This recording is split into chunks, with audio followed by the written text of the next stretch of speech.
ಸರ್ವ ಜನಾಂಗದ ಶಾಂತಿಯ ತೋಟ ಸಮಾವೇಶ. ಭಾವೈಕ್ಯತೆಯ ಸಂದೇಶ ಸಾರಿದ ಜಾಗೃತಿ ಸಮಾವೇಶ.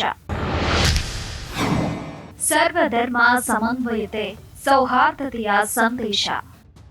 ಗದಗ ಜಿಲ್ಲೆಯ ಗಜೇಂದ್ರಗಡ ಅಂದ್ರೆ ಒಂದು ರೀತಿ ಪ್ರವಾಸಿ ತಾಣ. ಅದೆಷ್ಟೋ ಸೂಫಿಗಳು, ಸಂತರು, ಶರಣರು ನಡೆದಾಡಿದ ನೆಲವಿದು. ಇಲ್ಲಿರುವ ಕಾಲಕಾಲೇಶ್ವರ ಹಾಗೂ ಟಕ್ಕಿದ ದರ್ಗಾ ಈ ಭಾಗದ ಜನರ ಮನದಲ್ಲಿ ಸೌಹಾರ್ದತೆಯ ಬೆಸುಗೆ ಬೆಸೆದಿದೆ. ಜೊತೆಗೆ ಇಲ್ಲಿ ಐತಿಹಾಸಿಕವಾಗಿ ನಿರ್ಮಿಸಲಾದ 18 ಬಾವಿಗಳು, 18 ಮಸೀದಿಗಳು ಮತ್ತು 18 ಮಠಗಳು ಸರ್ವ ಧರ್ಮ ಸಮನ್ವಯಕ್ಕೆ ಸಾಕ್ಷಿಯಾಗಿವೆ.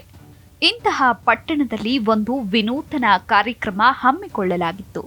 ಕ್ರಾಂತಿವೀರ ಸಂಗೊಳ್ಳಿ ರಾಯಣ್ಣ ಪ್ರತಿಷ್ಠಾನದ ನೇತೃತ್ವದಲ್ಲಿ ಪ್ರತಿಷ್ಠಾನದ ಅಧ್ಯಕ್ಷ ಎಚ್.ಎಸ್. ಸೋಂಪುರ ಅವರ ಹುಟ್ಟುಹಬ್ಬದ ನಿಮಿತ್ತ ಮನಸ್ಸುಗಳ ಬೆಸೆಯುವ ಕಾರ್ಯ ಕೈಗೊಳ್ಳಲಾಗಿತ್ತು.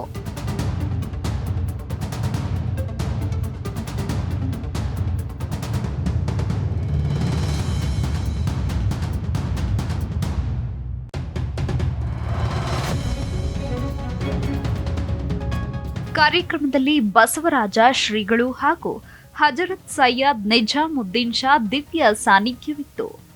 ಕಾರ್ಯಕ್ರಮದ ಉದ್ಘಾಟನೆಗೆ ಸಚಿವ ಸತೀಶ್ ಜಾರಕಿಹೊಳಿ ಅವರನ್ನ ಆಹ್ವಾನಿಸಲಾಗಿತ್ತು. ಜೊತೆಗೆ ರೋಣ ಮತಕ್ಷೇತ್ರದ ಶಾಸಕ ಜೆಎಸ್ ಪಾಟೀಲ್ ಕಾರ್ಯಕ್ರಮದ ಅಧ್ಯಕ್ಷತೆ ವಹಿಸಿದ್ರು.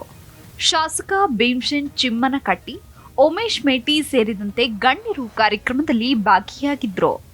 ಯುವಕರು ಯಾವುದೇ ಕೋಮುವಾದಕ್ಕೆ ಬಲಿಯಾಗದೆ ನಾವೆಲ್ಲರೂ ಒಂದೇ ಅನ್ನೋ ಮನೋಭಾವದಿಂದ ಸಾಗಬೇಕಾಗಿದೆ ಎಂಬುದು ಆಯೋಜಕರ ಅಭಿಮತ. ಹುಟ್ಟುಹಬ್ಬದ ನೆಪ ಮಾಡಿಕೊಂಡು ಇವತ್ತು ನಾವು ಸರ್ವ ಜನಾಂಗದ ಶಾಂತಿಯ ತೋಟ ಮಾಡಿದ್ದೇವೆ. ಇದನ್ನು ಉದ್ಘಾಟನೆ ಕರೆದಾಗ ಸತೀಶ್ ಜಾರಕಿಹೊಳಿ ಅವರು ಅಗದಿ ಒಮ್ಮನಸ್ಸಿನಿಂದ ಬಂದು ಉದ್ಘಾಟನೆಗೊಳಿಸಿದ್ದು ಖುಷಿಯಾಗಿದೆ. ಯಾಕಂದರೆ ಇದರ ಉದ್ದೇಶ ಇತ್ತೀಚಿನ ದಿನದಲ್ಲಿ ಯುವಕರು ಕೋಮುವಾದಿ ಶಕ್ತಿಗೆ ಬಲಿಪಶು ಆಗಿ ಇವತ್ತು ನಮ್ಮಲ್ಲಿ ಅಣ್ತಮ್ಮ ಇರ್ತಕ್ಕಂಥ ಇವತ್ತು ವ್ಯವಸ್ಥೆ ಹಾಳಾಗ್ತಿದೆ. ಆ ಕಾರಣಕ್ಕಾಗಿ ಕುವೆಂಪು ಅವರು ನಾಡಗೀತೆಯಲ್ಲಿ ಭಾಳ ಸ್ಪಷ್ಟವಾಗಿ ಹೇಳಿದ್ರು, ಸರ್ವ ಜನಾಂಗದ ಶಾಂತಿಯ ತೋಟ, ರಸಿಕರ ಕಂಗಳ ಸೆಳೆಯುವ ನೋಟ, ಹಿಂದೂ, ಕ್ರೈಸ್ತ, ಮುಸಲ್ಮಾನ, ಪಾರಸಿಕ, ಜೈನರ ಉದ್ಯಾನ ಏನಿದೆ ಅದನ್ನು ಸಾಕ್ಷಾತ್ಗೊಳಿಸಲು ನಾವು ಯುವಕರು ಇವತ್ತು ಒಂದು ಮಾಡಬೇಕಾಗಿದೆ. ಒಳಿತಿರ್ತಕ್ಕಂಥ ಸಮಾಜನ ಕೂಡಲಿಕ್ಕಾಗಿ ಇವತ್ತು ಸರ್ವ ಜನಾಂಗದ ಶಾಂತಿಯ ತೋಟ ಮಾಡಿದ್ವಿ. ಇವತ್ತು ಕರ್ನಾಟಕ ಅನ್ನೋದು ಒಂದು ಸುಂದರ ತೋಟ. ನಾವೆಲ್ಲ ಯಾವುದೇ ಜಾತಿಯಲ್ಲಿ ಜನ್ಮ ತಾಳಿದ್ರು ಕೂಡ ನಾವು ಒಂದೇ ತಾಯಿ ಮಕ್ಕಳು ಅಂತಕ್ಕಂಥ ಸಂದೇಶ ಸಾರಲಿಕ್ಕೆ ಎಚ್.ಎಸ್. ಸೋಂಪುರ ಹುಟ್ಟುಹಬ್ಬದ ನೆಪ ಮಾಡಿ ಹಮ್ಮಿಕೊಂಡಿದ್ದ ಕಾರ್ಯಕ್ರಮದಲ್ಲಿ ಕೇವಲ ಸಮಾಜದ ಸ್ವಾಸ್ಥ್ಯ ಕಾಪಾಡುವುದು ಮಾತ್ರವಲ್ಲ, ಜೊತೆಗೆ ನೂರಾರು ವಿದ್ಯಾರ್ಥಿಗಳಿಗೆ ಪ್ರತಿಭಾ ಪುರಸ್ಕಾರ ಕೈಗೊಂಡು ಶೈಕ್ಷಣಿಕವಾಗಿ ಮಕ್ಕಳಿಗೆ ಇನ್ನಷ್ಟು ಪ್ರೋತ್ಸಾಹಿಸಲು ಕ್ರಾಂತಿವೀರ ಸಂಗೊಳ್ಳಿ ರಾಯಣ್ಣ ಪ್ರತಿಷ್ಠಾನ ಮುಂದೆ ಬಂದಿದೆ. ಅದೆಷ್ಟೋ ಹಳ್ಳಿಯ ಪ್ರತಿಭೆಗಳಿಗೆ ಇಂತಹ ಕಾರ್ಯಕ್ರಮದಲ್ಲಿ ಪ್ರೋತ್ಸಾಹಿಸಿ ಮತ್ತಷ್ಟು ಉತ್ತೇಜಿಸುವ ಕಾರ್ಯ ಈ ಕಾರ್ಯಕ್ರಮದ ಉದ್ದೇಶ.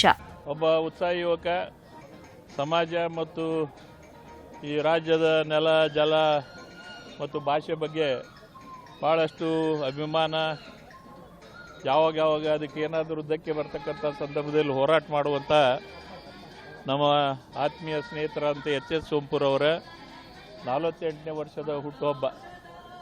ಅಂಥ ಕಾರ್ಯಕ್ರಮಕ್ಕೆ ಸನ್ಮಾನ್ಯ ನಮ್ಮ ರಾಜ್ಯದ ಒಬ್ಬ ಹಿರಿಯ ನಾಯಕರು, ಲೋಕೋಪಯೋಗಿ ಮಂತ್ರಿಗಳಾದಂಥ ಸನ್ಮಾನ್ಯ ಸತೀಶ್ ಜಾರಕಿಹೊಳಿ ಅವರು ಬಂದು ಇಂಥ ಹೋರಾಟಗಾರರು, ರಾಜ್ಯದ ಬಗ್ಗೆ ಕಳಕಳಿ ಇರ್ತಕ್ಕಂಥವ್ರು, ಸ್ವಾಭಿಮಾನದ ವ್ಯಕ್ತಿತ್ವ ಇರತಕ್ಕಂಥವ್ರ ಬಗ್ಗೆ ಇನ್ನೂ ಹೆಚ್ಚು ಪ್ರೋತ್ಸಾಹ ಕೊಡಬೇಕು ಅನ್ನೋ ವಿಚಾರದಲ್ಲಿ ಇಂಥ ಒಂದು ಕಠಿಣ ಪರಿಸ್ಥಿತಿಯಲ್ಲೂ ಕೂಡ ಇವತ್ತು ಬಂದು ಅವರ ಹುಟ್ಟುಹಬ್ಬ ಆಚರಣೆಯಲ್ಲಿ ಭಾಗವಹಿಸಿದ್ದಾರೆ. ಇನ್ನು ಸಾನ್ನಿಧ್ಯ ವಹಿಸಿದ್ದ ಗಜೇಂದ್ರಗಡ ಟಕ್ಕಿದ ದರ್ಗಾದ ಪೀಠಾಧಿಪತಿ ಹಜರತ್ ಸೈಯದ್ ನಿಜಾಮುದ್ದೀನ್ ಶಾ ಅವರು ಮಾತನಾಡಿ, ನಮ್ಮ ದೇಶದಲ್ಲಿ ನಾವೆಲ್ಲ ಜಾತ್ಯತೀತವಾಗಿ ಸೌಹಾರ್ದಯುತವಾಗಿ ನಮ್ಮ ಬದುಕನ್ನು ಕಟ್ಟಿಕೊಳ್ಳಬೇಕಾಗಿದೆ. ಸರ್ವ ಜನಾಂಗದ ಶಾಂತಿಯ ತೋಟದಲ್ಲಿ ಸಂತರು, ಶರಣರು, ಯೋಗಿಗಳು, ತ್ಯಾಗಿಗಳು ಹಾಕಿಕೊಟ್ಟ ಮಾರ್ಗದಲ್ಲಿ ನಡೆಯೋದು ನಮ್ಮ ಕರ್ತವ್ಯ ಅಂತ ಆಶೀರ್ವಚನ ನೀಡಿದ್ರು. ಯಾಕಂದ್ರೆ ಈ ಭಾರತದೊಳಗ ನಾವೆಲ್ಲರೂ ಕೂಡ ಜಾತ್ಯತೀತವಾಗಿ ಸೌಹಾರ್ದತೆಯಾಗಿ ನಮ್ಮ ಬದುಕನ್ನು ನಾವು ಕಟ್ಟಿಕೊಳ್ಬೇಕು. ಯಾಕಂದ್ರೆ ಈ ಭಾಗದೊಳಗ ಸೂಫಿಗಳು, ಸಂತರು, ಶರಣರು ಯಾವತ್ತೂ ಕೂಡ ಜಾತಿಯ ಪರವಾಗಿ ನಿಲ್ಲದೆ ಸರ್ವ ಜನಾಂಗದ ಶಾಂತಿಯ ತೋಟದ ಈ ನಾಡಿನೊಳಗ ಎಲ್ಲ ಸೂಫಿಗಳು, ಸಂತರು, ಶರಣರು, ಯೋಗಿಗಳು, ತ್ಯಾಗಿಗಳು ಹಾಕಿಕೊಟ್ಟಂತ ಮಾರ್ಗದೊಳಗ ನಾವೆಲ್ಲರೂ ಕೂಡ ನಡೆಯುವಂತ ಅಗತ್ಯವಿದೆ ಅಂತಕ್ಕಂಥದ್ದು. ಇವತ್ತ ಗಜೇಂದ್ರಗಡ 18 ಮಸೀದಿ, 18 ಮಠ, 18 ಬಾವಿಗಳ ಒಳಗೊಂಡು ಸೌಹಾರ್ದತೆ ಸಂಕೇತವಾಗಿದೆ.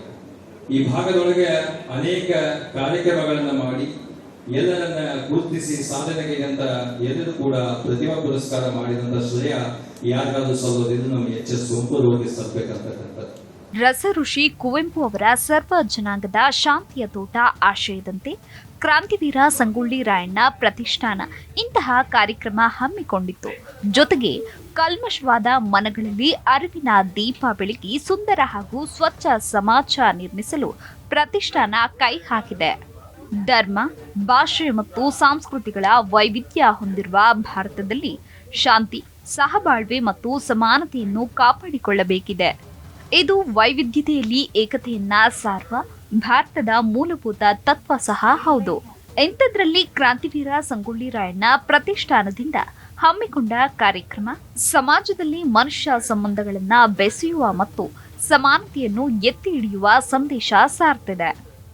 ಕ್ಯಾಮರಾಮನ್ ವಿಜಯ್ ಕಾಗ್ನೂರು ಮಠ್ ಜೊತೆ ಫಾರೂಕ್ ಮಖಂದರ್, ಜಿ ಕನ್ನಡ ನ್ಯೂಸ್, ಗದಗ.